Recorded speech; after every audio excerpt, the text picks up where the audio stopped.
सभी भावी शिक्षक एवं शिक्षिकाओं का स्वागत है आपके अपने चैनल स्टडी नॉलेज में। दोस्तों, जो हमारा फर्स्ट टॉपिक था बाल विकास, उसे हम लोगों ने पूरा पढ़ लिया है। आज इस वीडियो में हम जो हमारा सेकंड टॉपिक था व्यक्तित्व का विकास, व्यक्तित्व के परीक्षण के तरीके एवं समायोजन, उसके विषय में पढ़ेंगे। ये जो टॉपिक है आपका ये भी काफ़ी बड़ा है, इसलिए इसको भी मैंने 2 पार्ट में डिवाइड किया है। आज इस वीडियो में हम उसका फर्स्ट पार्ट देखेंगे। तो चलिए हम शुरू करते हैं। व्यक्तित्व का अर्थ एवं परिभाषा। व्यक्तित्व उस ढंग को कहते हैं जिसके द्वारा कोई व्यक्ति अपने परिवेश के साथ अनुकूलन करता है। मन के अनुसार व्यक्तित्व एक व्यक्ति के गठन, व्यवहार के तरीकों, सूचियों, दृष्टिकोण और क्षमताओं का सबसे विशिष्ट संगठन है। वॉरेन के अनुसार व्यक्तित्व व्यक्ति का संपूर्ण मानसिक संगठन है जो उसके विकास की किसी भी अवस्था में होता है। अगर आपसे एग्जाम में पूछता है कि व्यक्तित्व की परिभाषा लिखिए, तो आप कोई भी एक परिभाषा लिख सकते हैं। आगे हम देखते हैं विभिन्न विद्वानों के दृष्टिकोण से व्यक्तित्व के अर्थ को निम्नलिखित प्रकार से स्पष्ट किया गया है। नंबर 1, दार्शनिक दृष्टिकोण।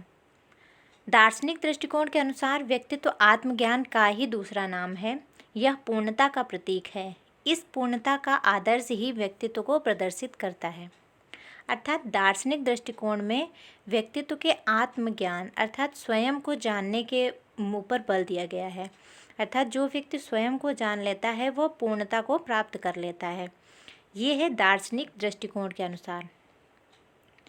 नंबर 2, समाजशास्त्रीय दृष्टिकोण। इस दृष्टिकोण के अनुसार व्यक्तित्व उन सभी तत्वों का संगठन है जिसके द्वारा व्यक्ति को समाज में कोई स्थान प्राप्त होता है। नंबर 3, मनोवैज्ञानिक दृष्टिकोण। इस दृष्टिकोण के अनुसार व्यक्तित्व का अर्थ वंशानुक्रम एवं वातावरण का ही रूप है। वुडवर्थ के शब्दों में व्यक्ति के व्यवहार का समूचा सार ही उसका व्यक्तित्व है। अर्थात वुडवर्थ ने कहा है कि व्यक्ति के व्यवहार का समूचा सार ही उसका व्यक्तित्व होता है। अर्थात व्यक्ति जैसा व्यवहार करता है वह उसका व्यक्तित्व होता है। फिर हम देखते हैं मनोविश्लेषणात्मक दृष्टिकोण। यह दृष्टिकोण बहुत ही इम्पॉर्टेंट है। इससे क्वेश्चन जरूर आता है। ये प्रश्न ऐसे भी आता है कि मनोविश्लेषणात्मक दृष्टिकोण के जन्मदाता कौन है। तो इसे हम देखते हैं। इस दृष्टिकोण के जन्मदाता फ्रायड हैं। इन्होंने व्यक्तित्व को 3 भागों में बांटा है। यह भी पूछा जाता है कि फ्रायड ने व्यक्तित्व को कितने भागों में बांटा है। तो इन्होंने 3 भागों में बांटा है, इदम, अहम, परम अहम। जो इदम है इसको इड कहते हैं, अहम जो है इसे ईगो कहते हैं और परम अहम को सुपर ईगो कहते हैं। इदम चेतन मन में स्थित प्राकृत शक्तियां हैं जो अबोध या अज्ञान की अवस्था में मृत हैं। इन्हें शीघ्र ही संतुष्टि मिलनी चाहिए। जो इदम होती है ये जो अज्ञान और अबोध की स्थिति में मृत होती है। मतलब जो छोटा बच्चा होता है उसमें अब वो अबोध बच्चा होता है और उसे कुछ ज्ञान भी नहीं होता है। उस समय उसको अगर भूख लगती है तो उसे उसी समय भोजन चाहिए होता है। अब हम आगे देखते हैं अहम। जो अहम है वो चेतन शक्ति है जिसमें तर्क और बुद्धि का समावेश होता है। अर्थात बच्चा जब बाल्यावस्था में पहुंचता है तो वह तर्क भी करने लगता है और अपनी बुद्धि का प्रयोग भी करने लगता है। फिर है परम अहम। व्यक्ति का आदर्श होता है।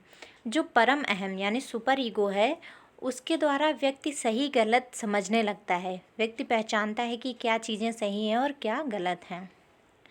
अब हमारा 5वां सामान्य दृष्टिकोण। इस दृष्टिकोण के अनुसार व्यक्तित्व का अर्थ व्यक्ति के प्रभाव के उन गुणों से लिया जाता है जो दूसरों के हृदय पर विजय पाने में सहायक होते हैं। इस प्रकार मनुष्य के व्यक्तित्व के पक्षों में शारीरिक पक्ष, बौद्धिक पक्ष, भावात्मक पक्ष, सामाजिक पक्ष तथा संकलनात्मक पक्ष सम्मिलित हैं। मतलब जो व्यक्तित्व मनुष्य का व्यक्तित्व होता है उसके व्यक्तित्व में शारीरिक पक्ष भी होता है, बौद्धिक पक्ष भी होता है, भावात्मक पक्ष होता है, सामाजिक और संकलनात्मक, ये सारे पक्ष सम्मिलित होते हैं। अब हम देखते हैं व्यक्तित्व के प्रकार। व्यक्तित्व के 3 प्रकार होते हैं। नंबर 1, अंतर्मुखी व्यक्तित्व, नंबर 2, बहिर्मुखी व्यक्तित्व और नंबर 3, उभयमुखी व्यक्तित्व। अंतर्मुखी व्यक्तित्व इस प्रकार का व्यक्तित्व उन व्यक्तियों का होता है जिनका स्वभाव, आदतें व गुण बाह्य रूप से प्रकट नहीं होते हैं। यह आत्मकेंद्रित होते हैं और सदा अपने में ही खोए रहते हैं। जो अंतर्मुखी व्यक्तित्व वाले व्यक्ति होते हैं, ये अपनी आदतों को, अपने गुणों को बाहर दूसरों के सामने प्रकट नहीं होने देते हैं। ये आत्मकेंद्रित होते हैं और ये अकेले रहना पसंद करते हैं। अंतर्मुखी व्यक्तित्व की विशेषताएं। इनकी विशेषताएं क्या होती हैं? नंबर 1, यह कम बोलते हैं। नंबर 2, चिंतन बहुत करते हैं। नंबर 3, प्रत्येक कार्य को सोच विचार कर करते हैं। और नंबर 4, यह अच्छे लेखक तो होते हैं किंतु अच्छे वक्ता नहीं होते हैं। अर्थात जो अंतर्मुखी व्यक्तित्व के व्यक्ति होते हैं वो लोग कम बोलते हैं, बहुत अधिक सोचते हैं, कोई भी कार्य करने से पहले उसको सोचते हैं, सोच विचार करते हैं। और ये अच्छे लेखक तो होते हैं किंतु अच्छे वक्ता नहीं होते हैं, अर्थात दूसरों के सामने अपनी बातें प्रकट नहीं कर पाते हैं। फिर है बहिर्मुखी व्यक्तित्व। इस प्रकार के व्यक्तित्व के लोगों की रुचि बाहरी जगत में होती है। अर्थात इस प्रकार के लोग जो होते हैं वो अकेले रहना पसंद नहीं करते हैं, ये लोग बाहर जाना, लोगों के साथ मिलना पसंद करते हैं। बहिर्मुखी व्यक्तित्व की विशेषताएं। नंबर 1, यह सामाजिक जीवन में अधिक रुचि लेते हैं। नंबर 2, आशावादी होते हैं। नंबर 3, यह दूसरों को प्रभावित करके अपना काम निकालते हैं। और नंबर 4, व्यवहारिक जीवन में कुशल होते हैं।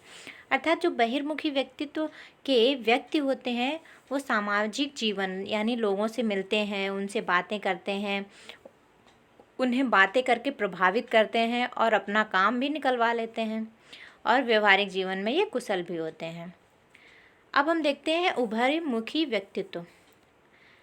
कुछ ऐसे भी व्यक्ति होते हैं जो अंतर्मुखी एवं बहिर्मुखी दोनों गुण पाए जाते हैं जिनमें, मतलब उभयमुखी व्यक्तित्व वाले व्यक्ति वो होते हैं जिनमें अंतर्मुखी और बहिर्मुखी दोनों व्यक्तियों के गुण होते हैं। इनका झुकाव दोनों ओर समान रूप से होता है, अर्थात ये अकेले रहना भी पसंद करते हैं और लोगों के साथ मिलना भी पसंद करते हैं। कभी कभी तो ये बहुत शांत रहते हैं, कम बोलते हैं, लेकिन कभी कभी ये लोगों के साथ मिलके बहुत बोलते हैं। ये कभी कभी तो लोगों के सामने अपनी बातें प्रकट नहीं कर पाते हैं, लेकिन कभी कभी ये बहुत व्यवहारिक और कुशल हो जाते हैं। तो वो होते हैं उभयमुखी व्यक्तित्व के लोग। दोस्तों, अगर अभी तक आपने इस चैनल को सब्सक्राइब नहीं किया है तो चैनल को सब्सक्राइब कर लें, क्योंकि यहाँ आपके DLED फर्स्ट सेमेस्टर के सभी विषयों को पढ़ाया जाएगा।